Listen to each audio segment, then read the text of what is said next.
కాళేశ్వరం త్రివేణి సరస్వతి పుష్కరాలు మే 15, మే 26, 2025 తేదీన జరగబోతున్నాయి. ప్రతి 12 ఏళ్లకోసారి వచ్చే ఈ మహాపుష్కర మహోత్సవాన్ని తెలంగాణ ప్రభుత్వం ఎంతో భక్తి శ్రద్ధలతో వైభవంగా నిర్వహిస్తుంది.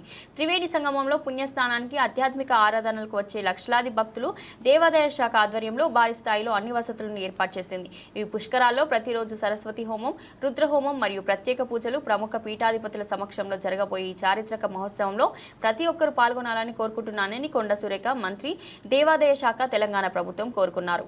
అందరికీ నమస్కారం. నా పేరు కొండ సురేఖ, దేవాదాయ ధర్మాదాయ శాఖ మంత్రి తెలంగాణ. ఈ నెల 15వ తేదీ నుంచి 12 రోజులు కూడా సరస్వతి పుష్కరాలు కాళేశ్వరం ముక్తేశ్వర ఆలయంలో జరగబోతా ఉన్నాయి. అక్కడ సరస్వతి పుష్కరాలు 12 సంవత్సరాల తర్వాత జరగబోతున్న ఈ పుష్కరాలకు మీరందరూ కూడా పెద్ద ఎత్తున రావాలి, పాల్గొనాలి అని చెప్పి ఈ సందర్భంగా ప్రభుత్వం తరఫున మిమ్మల్ని ఆహ్వానిస్తా ఉన్నాను. ముఖ్యంగా ఈ 12 రోజులు కూడా వివిధ ప్రాంతాల నుంచి పీఠాధిపతులు వచ్చి రోజు ఒక రకమైనటువంటి యజ్ఞాలను, హోమాలను 12 రోజులు కూడా నిరంతరంగా జరిపించడం జరుగుతుంది. పుష్కర స్నానం చేసి మళ్ళీ దేవుణ్ణి దర్శించుకొని ఈ యొక్క యజ్ఞాలు, యాగాలను కూడా దర్శించుకొని సంతోషంగా మీరందరూ కూడా తిరిగి వెళ్ళాలని, తెలంగాణ వచ్చిన తర్వాత మొదటి పుష్కరం ఇది. దీన్ని మీరందరూ కూడా వచ్చి తప్పకుండా మీరు పుణ్యస్నానాలు ఆచరించి వెళ్ళాలని కోరుకుంటూ సెలవు తీసుకుంటా ఉన్నాను.